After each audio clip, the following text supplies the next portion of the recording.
I'm here in my 2019 VS30 Sprinter van.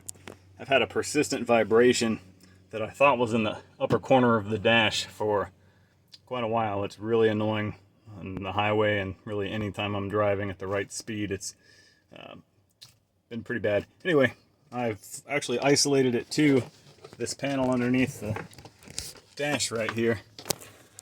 So if I put my hand in between the lower column cover and this panel, it goes away.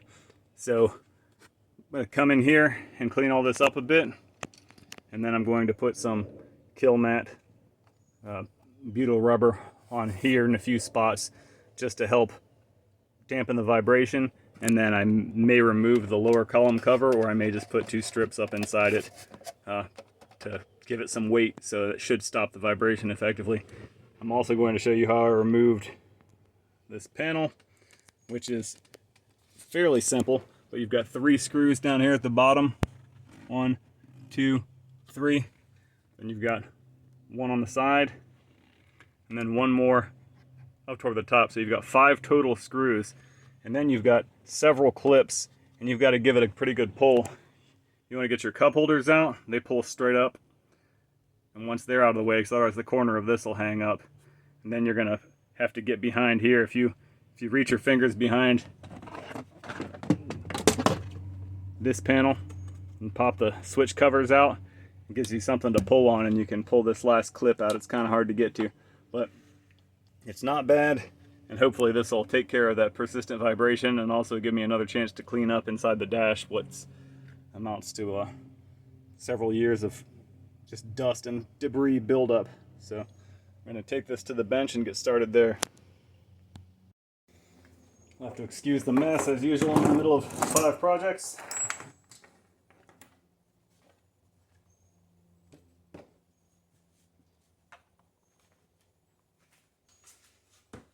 I'm going to give this a quick wipe down with glass cleaner. I actually sprayed it off with a hose carefully, not to get my switch assembly wet here, to get rid of some of the dust. It was real nasty.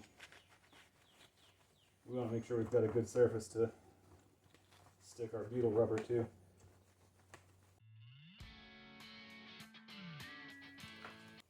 Take a little isopropyl and give it 1 more wipe down here.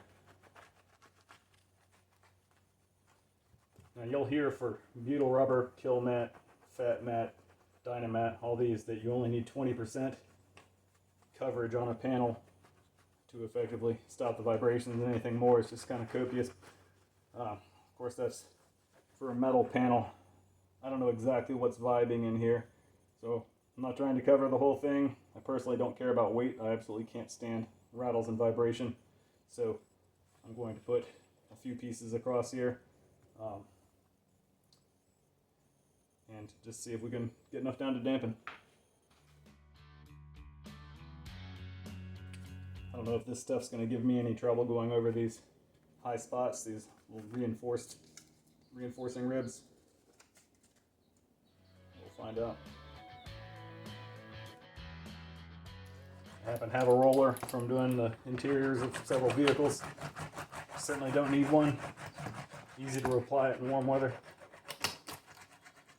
You can always set it out in the sun, or you can use a heat gun.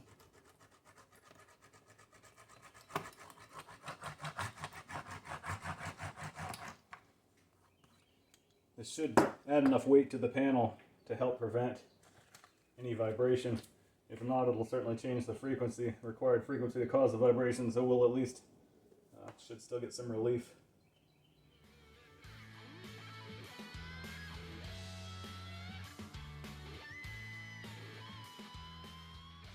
For the record, I have no problem with contact surface over these ribs there. It presses in there nicely.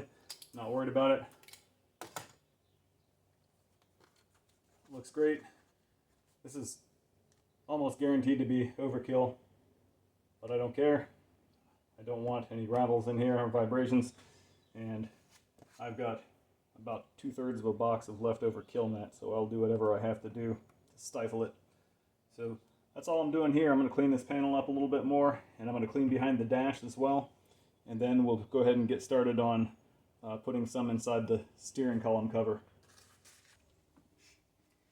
So this lower steering column cover. The vibration's coming from either the cover I was just in on the bench putting the kill mat on, or this one. Like I said, when I kind of wedge my fingers in there while I'm driving it, it's when it kills the vibration. I don't see any realistic way to take this off without pulling the steering wheel. I'm assuming it's attached from the front. That's a solid piece all the way around. I could be mistaken, but it sure looks like a solid piece, and it's nothing I'm going to fool around with. Now you can easily snap the boot off at the top and kind of clean around that a bit. So what that leaves is two channels on either side, or one on either side. This one's really easy to access, so I can do a 1.5 inch strip that's about 6 inches long on this side. This side's not so easy to access, but I'm going to do the same over there. So 2 thin strips. I'm just going to clean the best I can inside there, and then I'm going to press them in and hope that that's enough to kill that vibe.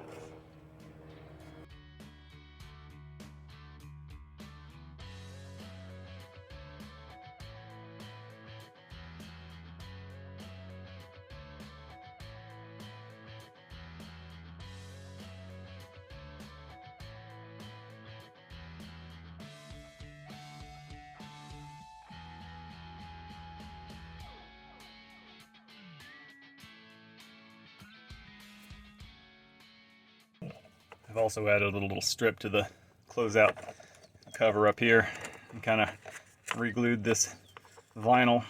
It was tearing off there a little bit. So that just snaps back in forward. You just push it a little bit gently and it'll snap out the back if you want to remove yours for cleaning or for whatever to add sound deadening.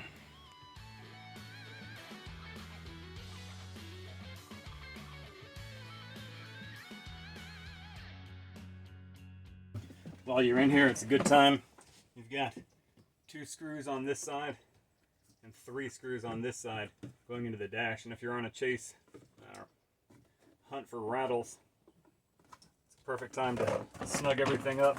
Got one more up here close to the steering column. Just making sure they're all snug.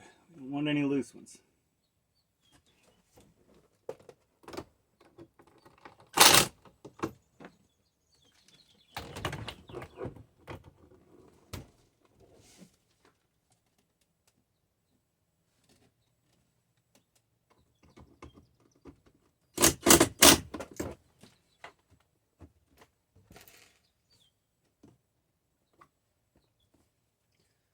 Once you're done there and everything's wiped down as much as you want it to be, I'm going to pop this lower cover back in, take it for a test drive, and see what we got.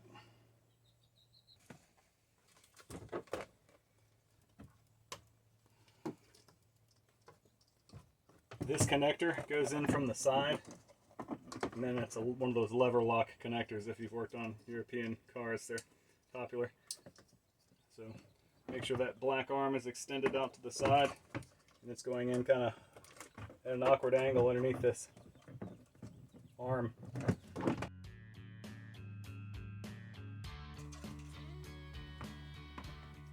Double check and make sure that none of your metal clips here have migrated out of their holes or are getting ready to. You want everything lined up so you don't break any of these. Then you'll just have more rattles.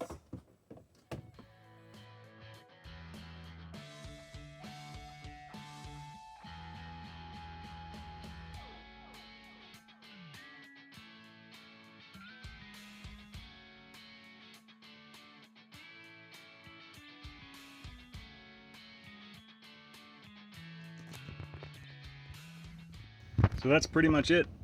You got to snap this side panel back in, pull the weather stripping out a little bit, and again you got the 5 screws to reinstall, and then cup holders just snap straight back down. I'll take it for a test drive and I'll report back in the comments if this does not fix my problem, because we will find it regardless. These Sprinters are utility vans. They're not meant for luxury or a quiet ride particularly. They're still, to me, leaps and bounds better than ProMasters and the Transits, but unless you've bought a limo version or something with a lot more sound deadening in it, they've got plenty of rattles and shakes to chase down. So subscribe to the channel, stop back by. I'm going to be chasing them down one by one. I've got some in the back that I'd like to get rid of as well. Got some sliding door noises, and I've worked out some other problems with the sliding door. So I'll be going through those as well. Also, if you haven't already, check out my other videos on my camper conversion. I've recorded most of the process and it's just about complete. Anyway, hope this helps. Have a good one.